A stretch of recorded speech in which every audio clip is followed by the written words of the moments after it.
Ալֆանյուզի հյուրն է Արցախցի հասարակական գործիչ Նարե Սիմոնյանը, բարև ձեզ Նարե եւ շնորհակալ եմ զրույցի հրավերն ընդունելու համար։ Բարև ձեզ, շնորհակալություն հրավերի համար։ Այսօր ի նշան բողոքի հավաքվել է արտաքին գործերի նախարարության դիմաց եւ պահանջել, որ Արցախի էջը չփակվի։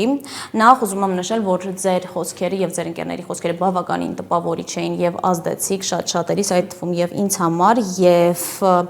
ուզում եմ անդրադառնալ ամենակարևորներից ըստ իս, որ նշել եք, որ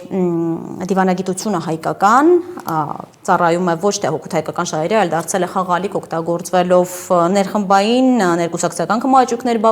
բավարարելու համար, ցավալի իրականություն է իհարկե, եւ այդ կապակցությամբ կցանկանայի խնդրել ձեզ ավելի մանրամասն ներկայացնել ակցիայի բուն նպատակը եւ ձեր պահանջները։ Հենց բուն այդ մտքի մասին, տեսեք 2021 թվականի 44-օրյա պատերազմի ավարտից հետո մեր հանրության մի զգալի մասը գիտակցեց, որ այս իշխանությունները ոչ միայն չեն պատրաստվում պաշտպանել Արցախը, այլ գուցե նաև միտումնաբար ամեն ինչ տանում են նրան, որպեսզի Արցախն ամբողջությամբ հանձնվի։ Եվ երբ 2021 թվականին իրենց նախընտրական ծրագրում պետք էր հայ ընտրողին, հայ հասարակությանը համոզել, որ նրանք պայքարում են Արցախի համար, արցախցիների եւ ընդհանրապես Արցախի հանրապետության իրավունքները նրանց համար առաջնահերթություն են, նրանք իրենց ծրագրում բավականին մեծ հատված էին հատկացրել Արցախի ինքնորոշման իրավունքին, անգամ Հադրութի եւ Շուշիի դեօկուպացիայի մասին էին խոսում։ Բայց տեսանք, որ ընտրություններից հետո, երբ գուցե նրանց այլ հանգամանքների հետ մեկտեղ նրանց հաջողվեց նաև մոլորեցնել ընտրողների մի մասին, նրանք ավելի ագրեսիվ դարձան Արցախի հարցում, ամբողջ շրջափակման ընթացքում, Արցախի բռնի տեղահանության ընթացքում, նրանք օրվա իշխանությունները ինֆորմացիոն աջակցություն էին ցույց տալիս Ադրբեջանին։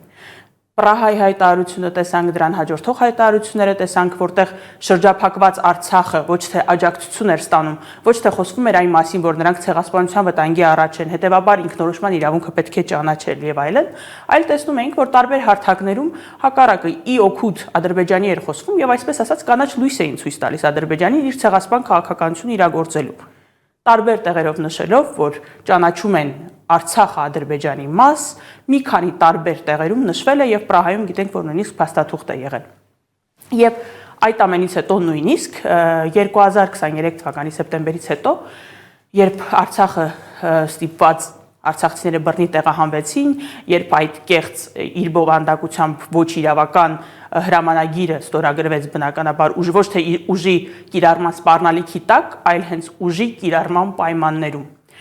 Եվ դրանից հետո, երբ լրագրողները, տարբեր լրատվականներ դիմում էին արտգործնախարարությանը, արտգործնախարարությունից կա գրավոր պատասխաններ, որ արցախցիների հավաքական վերադարձի իրավունքը մեր օրակարգում է, մեր առաջնահերթությունների մեջ է։ Այժմ մի քանի օր առաջ ականատես ենք եղել ԱԳՆ խայտառակ հայտարարությանը, որը կրկնեմ, որը հնարավոր չէր գուշակել դա Հայաստանի Հանրապետության ԱԳՆ կողմից է, թե Ադրբեջանի միջև չտեսնեիք, որ հենց Հայաստանի ԱԳՆ-ի կողմից է տարածվում, որտեղ նշվում է, որ բռնի տեղահանությունից եւ այդ հրամանագրի ստորագրումից հետո արցախցիների վերադարձի հարցը դուրս է եկել օրակարգից։ Ստացվում է, երբ իրենց պետք է հարցը օրակարգում պահել եւ ներքաղաքական դիվիդենդներ շահել դրանով, նրանք պահում են եւ հակառակը, երբ որ նրանց դա անհրաժեշտ չէ, երբ որ նրանք ունեն Ադրբեջանի կամ Թուրքիայի հետ որոշակի պայմանավորվածություններ, հայկական օրակարգը շատ արագ դուրս է գալիս նրանց ծրագրերից։ Ինչ է ստացվում, որ հայկական դիվանագիտությունը օրվա իշխանությունների օրոք չունի հստակ ուղեցիր։ Ուղեցիրը կամ օրվա որոշումները եւ պատասխանները կախված են օրվա իշխանության քմահաճույքից եւ իշխանությունը պահելու գերնպատակից։ Ինչ վերաբերվում է այսօրվա ակցիային, ակցիայի շրջանակում եւ այդ մասին խոսվեց, եւ խոսվեց այն ամենի մասին, որ նրանց նախընտրական եւ այդ նախընտրական ծրագրի վրա հիմնված հետընտրական ծրագիրը եւս մեկ խաբեության թուղթ էր, որով փորձում էին հայ հանրությանը համոզել, որ նրանք պատրաստ են եւ ուզում են պայքարել Արցախի համար։ Այնինչ այս ամբողջ ընթացքում, այս առնվազն 5 տարվա ընթացքում մենք տեսնում ենք Արցախից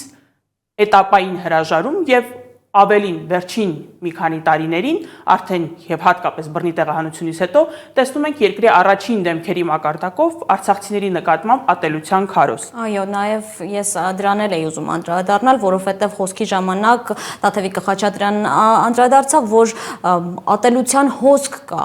Եվ այս պահին ես ոչ թե լրագրող եմ ուզում ձեզ հետ խոսել, այլ ուզում եմ խոսել որպես արցախցի, մենք իհարկե ծանոթ չենք, գուցեև տեղյակ չեք, ես նույնպես արցախցի եմ եւ այդ ատելությունը ես զգում եմ, որ իշխանությունների կողմից էլ է դրսևորվում։ Ու մի փոքր վերլուծությունը կարող է ցույց տալ, թե որտեղից են կառավարվում այդ հիմնականում կեղծ օգտահաշիվները։ Նախ 70-80% այդ օգտահաշիվների կեղծ են, նրանք բոլորը պրոիշխանական պրոպագանդա անող կեղծ հաշիվներ են,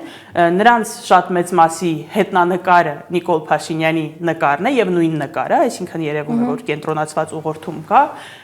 եւ բացի դրանից տեսնում ենք ոչ միայն fake կեղծ օգտահաշիվներ, այլ տեսնում ենք հայտնի իշխանական քարոզիչներ, ոչ միայն իրենց ակտիվից, այլ հենց իրենց падգամավորների մակարդակով, ասում եմ, հնարավոր չէ հասկանալ դա հայկական կամ ադրբեջանական fake հաշվից է այդ գրառումը կատարվել, թե Արսեն Թորոսյանի էջից, եթե դուք չտեսնեք ով է հեղինակը։ Տպավորություն է, որ Ալեն Սիմոնյանը, Արարատ Միրզոյանը, Արսեն Թորոսյանը ինչ որ մրցավազքի մեջ են Փաշինյանի առաջ ցույց տալու, թե նրանցից ով է ավելի արցախատյաց։ Եվ այս պայմաններում բնականաբար արցախցիները իրենց իրական կյանքում գետնի վրա զգում են այդ ազդեցությունը։ Մարդկանց մի մասը դառնում է այդ պրոպագանդայի զոհ, մի մասը ուղղակի հիասթափվում եւ հուսահատվում է տեսնելով այդ իսկ մի մասը պայքարում է անկախ ամեն ինչից, եւ մի մասը պայքարում է անկախ ամեն ինչից եւ ցանկալի է եւ հորդորում ենք, որ մարդիկ չտրվեն այդ հուսահատությանը, հասկանան, որ այս ամենի հետևում ուղղորդված քարոզ է եւ ավելի համախմբված պայքարեն իրավունքների համար։ Ինձ թվում է շարունակական են լինելու նման ակցիաները մինչև վերջնական նպատակակետին չհասնելը։ Ինչ կասեք։ Այո, կարծում եմ, որ այդպես էլ կլինի եւ համոզված եմ, չգիտեմ խորհրդի հաջորդական քայլերը, իմ մոտ տպավորություն է, որ երկարաժամկետ է պլանավորված եւ այո, հաջորդական ակցիաներ լինելու են, բայց միանշանակ է, որ արցախցիները վճռական են տրամադրված եւ արցախցիների հավաքական իրավունքի վերադարձի ապահովման համար պայքարելու եւ սոցիալական խնդիրների համար պայքարելու եւ ընդհանրապես հայկական շահի եւ հայկական պետականության լինելիության համար պայքարելու հարցում։ Ձեր էմոցիոնալ վիճակից զգում եմ, որ հուզվում եք, բայց կարծում եմ, որ ձեր ակնկալիքները այնուամենայնիվ կարդարացվեն եւ փորձենք հավատալ, որ կձեռնարկվեն որոշակի քայլեր այս ամենը կարգավորելու համար, բայց հույս ունեք, որ դրական տեղաշարժ կլինի։ Անկեղծ ասած, այս իշխանությունների հետ կապված ես երկարաժամկետ ոչ մի հույս չունեմ։ Իմ համար ակնհայտ է, որ ոչ միայն Արցախի եւ արցախցիների, այլ ընդհանրապես հայ ազգի առաջ ծառացած եւ անվտանգային, եւ սոցիալական, եւ ազգային, եւ իրավական բոլոր հարցերը լուծում կստանան միայն այս իշխանությունների հեռացումից հետո, երբ կունենանք իրոք հայկական ազգային շահով առաջնորդվող ղեկավարներ։ Ինչ վերաբերում է այս պահին պայքարին, դա կախված կլինի հանրային ճնշման քանակից, հա, թե ինչ գին կունենա նրանց համար հերթական պահանջը չկատարելը։ Այն, որ երկարաժամկետ հատվածում օրվա իշխանությունները տրամադրված են այնպես անել, որ արցախցիները այժմ էլ ստիպված թողնեն եւ հեռանան մայր հայրենիքից, դա ակնհայտ է, որ դա նրանց երկարաժամկետ նպատակն է, բայց թեկուզ կարճաժամկետ որոշ հաղթանակներ ունենալը թույլ կտա, որ արցախցիները շարունակեն ապրել եւ արարել մայր Հայաստանում եւ պայքարել, այո, իրենց իրավունքների համար։ Ցավոք արտագաղթը ինձ թվում է մոտ ժամանակներս էլ ավելի կշատի։ Այո, իրականում 1 տարվա ընթացքում տեսնում ենք, որ արտագաղթի տեմպեր կան, կա իհարկե նաև որոշակի դրական ազդակներ, դա այն է, որ